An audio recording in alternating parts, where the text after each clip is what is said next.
الحمد لله والصلاة والسلام على رسول الله. ازيكم يا احلى بنات، عاملين ايه؟ نجيب بقى محتويات الفيديو بتاعنا النهارده. فيديو حلو جدا جدا ما شاء الله، هيعجبكم قوي قوي قوي. ميزانية توفر معاكي جدا جدا. آه ميزانية ب1800 جنيه هتكفي معانا. هتكفي معانا، اللهم صل وسلم على سيدنا محمد، هتكفي معانا 25 يوم من اللحوم. فمفيش بعد كده اعتقد توفير يعني. تمام. انا بحب دايما الفلوس لما امسكها او تبقى معايا، يعني بحب دايما ارصصها كده مع بعض. تمام. ربنا يبارك في ازواجنا جميعا يا رب، وفي رزقنا وفي ولادنا وفي بيتنا وفي كل حاجه، اللهم امين يا رب. القلم عامل في ايديا هنا بس ايه، مش مشكله. المهم هنقول النهارده هنعمل ميزانيه ب1800 جنيه. 1800 جنيه ده هيكفي معانا 4 افراد. 4 افراد ما شاء الله. يعني انا لو قلت لك 5 افراد او 6 افراد هبقى بكذب عليكي، دي مش ميزانيه حقيقيه. لكن انا بقول لك ميزانيه حقيقيه مشبعه ل4 افراد ب1800 جنيه، 25 يوم من اللحوم والفراخ. تمام. هنعمل ايه يا دنيا؟ هقول لكم دلوقتي هنعمل ايه. هنجيب بقى مع بعض كده اللهم صل وسلم على سيدنا محمد. هنجيب 600 جنيه. ماشي، 600 جنيه اهم. دول 600 جنيه اهم. تمام. دول بتوع الفراخ. هنجيب بيهم فراخ. هنجيب بيهم كام فرخة؟ هنجيب بيهم هنجيب بيهم 3 فرخات ب600 جنيه. تمام. ممكن يكون الاسعار عندك اقل شوية، تجيبيهم اقل كمان من 600 جنيه 3 فرخات. تمام. اللهم صل وسلم على سيدنا محمد. هنعمل ايه بقى؟ الفرخه اهم حاجه تبقى كبيره، يعني ما تروحيش تجيبي فرخه مثلا كيلو ونص، ما تجيبيش فرخه 2 كيلو، لا هاتيها فوق ال 2 كيلو. يعني هاتيها مثلا 2 كيلو ونص، 2 كيلو 600، 2 كيلو 300. تمام. ليه؟ انت كل ما تزودي في حجم الفرخه، كل ما ترمي معاكي تقسيمات اكتر، تعرفي تطلعي منها تقسيمات اكتر. لكن الفرخه بتبقى صغيره ما بيبقاش فيها لحم، يعني حتى لما تعملي قطع بتبقى صغيره، كل واحد واخد حاجه صغيره جدا، يعني يعتبر لا تذكر يعني. واخدين بالكم معايا؟ فهاتيها مثلا 2 كيلو ونص. حلو قوي. آه عشان تعرفي تطلعي منها بانيه، تطلعي منها اي تقطيع هتطلع معاكي لحم بمعنى اصح يعني. تمام. هتقولي الراجل يقطعه لك، الراجل الفرارجي يعني، هتقولي له يقطعه لك. تمام. هو كده كده بيقطعها من غير فلوس، بيقول لك عايزاها سليمه ولا متقطعه، انت قولي له قطعها لي. هيقطعها لك ازاي؟ هيقطعها لك، هقول لك دلوقتي التقسيمه بتاعتها، بس احنا دلوقتي هنجيب 3 فرخات دي ب600 جنيه. تمام. لو انت شطوره وبتعرفي تطلعي اللحم بتاعها من غير ما تهدري، العظم بتاعها بيبقى طالع متشفي زي ما الراجل بتاع الفرارجي بيعملها يعني، تبقي تمام جدا. واعملي في البيت زي ما انت عايزه، مش عايزه تضيعي وقت ومجهود، خلاص اعملي في عند الراجل بتاع الفرارجي يعني. تمام. اللهم صل وسلم على سيدنا محمد. كده هنجيب بقى 3 فرخات، وهنجيب ب1200 جنيه. ادي 1 2 3 4 5 و200 جنيه. ماشي، دول 1200 جنيه اهم. ال1200 جنيه دول هنجيب بيهم لحوم اهم. يبقى دول ال600 بتوع الفراخ، ودول ال1200 بتوع اللحوم. تمام كده. مالناش دعوه بالكتب اللي هناك ديت، مالناش دعوه بيها. احنا بدأنا دروس وهم بقى الكتاب ده لسه نازل تقريبا النهارده جديد، اللي هو بتاع الماس، فهم فرحانين بيه، حاطينه لسه على المكتب جديد يعني، لسه ما اترماش وكده، فمالكوش دعوه بيه. المهم هنجيب 1200 لحوم بلدي. انت براحتك، عايزه تجيبي لحوم بلدي هاتي، عايزه تجيبي لحوم مستورده هاتي، انت اللي انت عايزاه تجيبيه. انا بقول لك التقسيمه، وانت زي ما انت عايزه امشي بيها. تمام. خدي مني مثلا اللي يلزمك، ما تاخديش مني اللي ما يلزمكيش. تمام حبيبه قلبي. هنعمل ايه بقى؟ هنجيب كيلو ونص مفروم. هو الصيف عامه بيحب المفروم اكتر فيه. ليه بقى؟ المفروم ممكن بنعمله، بندخله في اي اكلات، ممكن نعمل منه حواوشي، ممكن نعمل منه برجر، ممكن نعمل منه كفته، بنعمله حاجات كتيره جدا. لكن الشتاء بيبقى عايز خضار اكتر يعني، فاهميني؟ فبنجيب في الشتاء في الصيف معلش مفروم اكتر، فبنجيب كيلو ونص مفروم. تمام. وبنجيب ايه تاني؟ بعد كيلو ونص مفروم اهم حاجه ولازم تعمليها الكراسه والقلم. اي حاجه تجيبيها لازم تكتبيها، اي حاجه تشتريها، اي حاجه ناقصه، اي حاجه آه، يعني اي حاجه في الميزانيه لازم تكتبيها بالورقه والقلم، عشان الميزانيه ان شاء الله تبقى مظبوطه معاكي لحد اخر الشهر. تمام حبيبه قلبي. آه، هتتعلمي منها كتير، خلي بالك الورقه دي هتتعلمي منها كتير جدا. انا عامله كراسه كاتبه فيها كل الميزانيات. ليه بقى؟ انا مثلا بتعلم منها ايه؟ بتعلم منها اغلاطي، مش عيب ولا حرام. لو انا مثلا جبت حاجه الشهر ده كانت زياده ما اجيبهاش الشهر الجاي، لو جبت حاجه مثلا كانت ناقصه اجيبها الشهر الجاي. بتعلم منها يعني، دي كنز معاكي، الورقه والقلم دول كنز معاكي. تمام. هبتدي بقى نجيب هقول لك برضو ازاي هنقسم اللحوم وهتكفي معانا كام وجبه. تمام.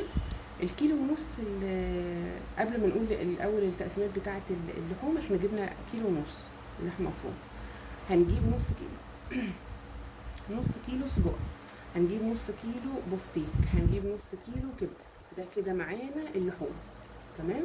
هنقسمها ازاي بقى؟ اللحمه المفرومه هو اول بند اهو. هجيب كيلو، كل ربع هعمله وجبه، يعني هقسم النص وجبتين. تمام. كل ربع هعمله وجبه، يعني الوجبه تبقى ربع كيلو. في ناس عايزه اقول لك والله العظيم بتعمل ربع كيلو ده على وجبتين. يعني انت بقى لو شطوره وموفره قوي ومدبره قوي وكده تعملي على وجبتين. تدخلي بقى في اي خضار. تعمليها مثلا كفته ببرغل، تكتريها شويه باي مكون يعني اللي هو يبقى صحي في نفس الوقت، ميبقاش مضر لينا، وفي نفس الوقت يزود الكميه. لو انت عايزاها بقى لحم صافي خلاص تعمليها ربع. تمام. يبقى معانا كده 4 وجبات من كيلو اللحم، وهيتبقى بقى نص كيلو. النص كيلو ده استنوا الاول، لما اعمل 4 وجبات من كيلو اللحمه هاخد من كل طبق، هم 4 وجبات يعني 4 اطباق، هاخد من كل طبق معلقه واحده بس، معلقه كده من طرف الطبق كده معلقه، واحطهم في طبق لوحده. معانا 4 معالق. تمام. مش هيأثروا في اي حاجه، بس هنعملهم وجبه زياده، هنكمل عليهم لسه بس اصبروا. هحطهم في طبق كده لوحدهم 4 معالق. تمام. يبقى احنا لحد دلوقتي معانا اربع وجبات اللي هي اللحم. النص كيلو بقى اللي هو احنا جايبين كيلو ونص، عملنا كيلو، بقى نص كيلو. النص كيلو هنعمله على 3 وجبات. هتقولي لي 3 وجبات يا داليا هيكفي 3 افراد 4 افراد؟ اقول لك والله العظيم هيكفي. يعتبر الوجبه تبقى ب 100 جرام. 100 جرام هتعمليها ازاي؟ هتعملي لحمه مثلا بالبطاطس، لحمه مفرومه بالبطاطس، كوسه باللحمه المفرومه، اي حاجه بتدخلي فيها اللحمه المفرومه اللي هي ال 100 جرام دي، بدل ما تعملي مثلا بتنجان مقلي، فلفل مقلي، بطاطس مقليه، فول وطعميه ومش عارف ايه، والله هتكلفك اكتر ما هتستخدمي 100 جرام لحمه وتبقى عامله لهم لحمه. قالوا لك هتاكلي ايه؟ هناكل ايه يا ماما النهارده؟ اقول لهم مثلا كوسه كوسه باللحمه المفرومه. انتوا قلت لهم وجبه حلوه في نفس في نفس الوقت فيها لحمه مفرومه. فهمتي قصدي؟ يبقى دول كده 7 وجبات، 4 اللي هو الكيلو و3 اللي هو النص، يبقى عندنا 7 وجبات من اللحمة المفرومة. هنيجي بقى للسجق. النص كيلو احنا جايبين طبعا نص كيلو. طبعا لو جبت مجمد الكمية هتزيد معاكي اكتر، بس انا بقول لك هنا ده الميزانية دي على الفريش. تمام. انت عايزة تزودي كمية اكتر وتكملي الشهر، هما دول هيكفوا 25 اكلة. عايزة تكملي الشهر كله لحوم، هاتي مجمد وكملي الشهر براحتك. عايزه تزودي الكميه في اي حاجه برضو براحتك خالص. انا بقول لك افكار، وانتي الافكار اللي عجباكي تاخديها، واللي مش عجباكي خلاص. النص كيلو سجق بقسمه على مرتين، وكل مرتين باخد منهم مثلا صباعين سجق يعني. إيه، مش هيعملوا اي حاجه، بس هيعملوا ايه، هيعملوا وجبه ثالثه للاربع معالق، 4 معالق مفروم اللي احنا خدناهم من كل طبق، الاربعه الاولانيين، فاهماني؟ تحطي معاهم مثلا 4 5 صوابع من السجق، يبقى كده وجبه. تعمليها مع بطاطس، تعمليها بخضار، تعمليها بطريقه برضو حلوه كده بصلصه، تبقى في منتهى الجمال. آه عندنا ايه تاني؟ عندنا اللهم صل وسلم على سيدنا محمد، النص كيلو البفتيك. طبعا البفتيك بيبقى رقيق كده مش تخين. لو جبتيه تخين شويه مفيش مشكله، دوقيه بايد الهون، او لو عندك المدق بتاع البفتيك اعمليه بيها، ما عندكيش اعمليه بايد الهون، اهم حاجه يبقى رقيق. هما اربع شرايح ما شاء الله، الشريحه كبيره كده، كبيره ما شاء الله. فانت هتقسمي الشريحه 2، يبقى ما شاء الله القطعه كده، وكمان قطعه كده. هتحطي بقى في كل طبق، هم 4 شرايح، هتحطي في كل طبق شريحتين، هيبقوا 4 شرايح. يعني هتقطعي الواحدة 2، هيبقوا 4 قطع في الطبق، هنعملوا وجبتين. تمام كده؟ يبقى احنا كده عملنا كام وجبة؟ ادي هنا 3 و4 7، و3 كمان هنا، يبقى 10.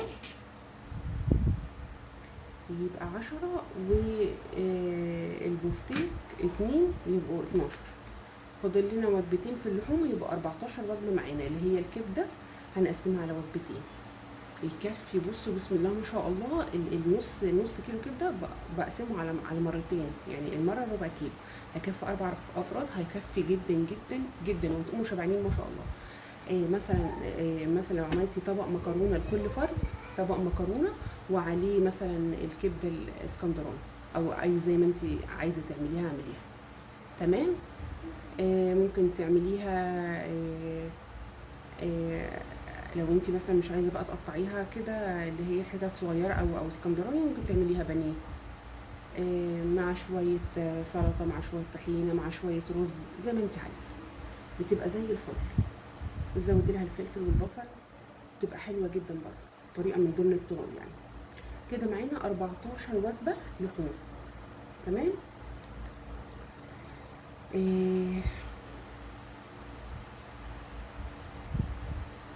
هنعمل هنا ايه بقى؟ لا، هنا كده خلاص اللحوم خلصت معانا. هنيجي بقى للفراخ. احنا جبنا 3 فرخات، هنعملهم ازاي؟ هجيب نص فرخه وركين. تمام. هجيب نص الفرخه وركين، واقطعه 4 قطع. الوركين هقطعه 4 قطع، الاثنين الدبوسين يعني، والصفيحه اللي هي الحته اللي جنب الدبوس دي. تمام. دي كده هتبقى وجبه. وهجيب الاربع وراك، احنا جايبين 3 فرخات، كده هيبقى 3 وراك، احنا عملنا خلاص وركين، بقى 4 وراك معلش. هنجيب الاربع وراك التانيين، واقطعهم 4 دبابيس لوحدهم، ومعاهم 4 جوانح. دي هعملهم كنتاكي، بتبقى تحفه وروعه، والعيال كلها بتحبها جدا، الاسره كلها بتحبها قوي. والبريدنج بتاعها بيبقى ما شاء الله نافخه، وهي اصلا عشان انت جايبه الفراخ كبيره هتبقى مقبضه كده وحلوه ما شاء الله، فكل واحد يبقى واخد جناح مثلا ودبوس محترم. والصفايح بقى الاربعه هنعملهم برضو وجبه، يبقى كده معانا وجبه صفايح، ووجبه اللي هي الكنتاكي، ووجبه اللي هم الوركين قطعناهم على 4 قطع. والرقب والهياكل بقى دول هنعمل منهم شوربه، بتبقى حلوه قوي بقى، تنفع تعملي بيهم خضار، تعملي بيهم محشي، تعملي بيهم اي حاجه، بتبقى حلوه جدا. تاخدي الشوربه طبعا، وطبعا بيبقى فيها لحمه، يعني الهياكل دي بيبقى فيها لحمه، ف ممكن تعمليها وجبه اصلا على صينيه بطاطس مثلا، والرقب وكده يعني. تمام. كده معانا 4 وجبات، كده يبقى معانا ال4 وجبات دول. تمام. هجيب بقى الصدور معانا 6 صدور، احنا طبعا ما خدناش من 3 فرخات اي حاجه. هنجيب الصدور 6 صدور. من كل صدر هاخد الموزه او الفليتو اللي هي بتاعه الستريبس دي، عارفينها. بناخدها منها ما شاء الله، بتبقى مليانه، بتبقى حلوه جدا. دي هنعملها وجبه. وهقطعها، يعني هقطع الفليتو دي كمان عشان ما شاء الله بتبقى عريضه وكبيره. لو انت عايزاها رفيعه قطعيها، لو انت عايزاها تخينه زي ما هي براحتكم يعني، بس ما تقطعش رفيعه قوي. بتقطعيها من قطعتين لقطعه، يعني الفريتو الواحده بتقطعيها من قطعتين لقطعه حسب ايه التقطيعه بتاعتك، او حسب الحجم اللي انت عايزاه. بتطلع لك يعني لو عملتيها قطعتين، الواحده قطعتين، هتطلع لك 12 قطعه. لو طلعتي 3 قطع مثلا من كل واحده، هتطلع لك حوالي 18 قطعه. عايزه اقول لك ان الوجبه بتاعت اللهم صل وسلم على سيدنا محمد. الوجبه بتاعت الاستريبس دي ممكن تشيليها كوجبه للانش بوكس، لو انت مثلا بقى يعني عايزه تدي لاولادك في الاول، يعني بيبقوا فرحانين وظبطين يا ماما ودلعينا يا ماما وكده مش عارف ايه. ممكن تعملي الوجبه دي للانش بوكس، تشيليها للانش بوكس، متبقاش محسوبه من حساب الاكلات يعني. تمام. لو مش عايزه خلاص بقى الف هنا والشفا كلها. يعني احنا متعودين طبعا، يعني انت لو متعوده ان انت هتعملي مثلا جبن، ولادك بياكلوا الجبن بالف هنا والشفا، حلاوه، مربى، الحاجات اللي احنا متعودين عليها. لكن طبعا الجيل الجديد ده ربنا يبارك فيه ويهديه يا رب، يعني متعودين على حاجات معينه كده. انا عندي ولادي والله ما بياكلوش اي نوع جبن خالص، غير الجبنه الرومي. الجبنه الرومي بس، والجبنه الفلامنك بس. اي نوع جبن تاني نهائي بقى لا. وعندي بنوته والله ما بتاكل اي نوع جبن نهائي بقى، ولا رومي ولا فلامنك ولا اي حاجه من اللي اخواتها بياكلوها يعني. فربنا يهديهم ويبارك فيهم ويقدرنا على مصاريفهم وعلى احتياجاتهم، اللهم امين يا رب. ف لو انت عايزه شيليهم لبوكس اللانش بوكس المدارس. لو انت مش عايزه تشيليهم خلاص حبيبه قلبي اعمليهم. ولانش بوكس المدارس ده بيبقى ليه بقى حاجات تانية ان شاء الله نبقى باذن الله نعملها مع بعض. المهم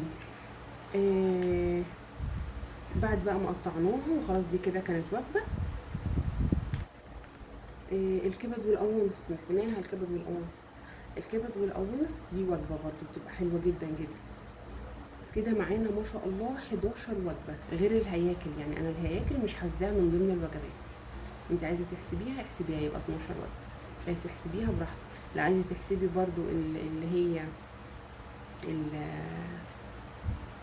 اللي انا قلت لك عليها، اللحمه المفرومه. لو ربع تقسميه على مرتين اقسميها، مش عايزه خلاص براحتك خالص. يعني لو قسمتيها هتطلع معاكي وجبات اعلى اكتر. يعني لو ما قسمتهاش خلاص هتطلع معاكي 25 وجبه لحوم وفراخ. كده هيبقى معانا في الميزانيه بتاعت 1800 25 وجبه لحوم وفراخ. دي كانت ميزانيه ل 1800 جنيه. ميزانية اللحوم والفراخ تكفي 25 أكلة حقيقية مشبعة. خد بالكم هنا اهو 1800 وهنا برضو 1800 اهو. أتمنى إن شاء الله تكون التقسيمات عجبتكم ويكون الفيديو عجبكم. وبإذن الله اللي عايز أي ميزانية لأي مبلغ قولوا لي عليه، وبإذن الله هنزل لكم ميزانيات تانية كتير جدا جدا. بقعد يعني إيه اعصر دماغي كده عشان اطلع الوجبات دي كلها واطلع الحاجات دي كلها.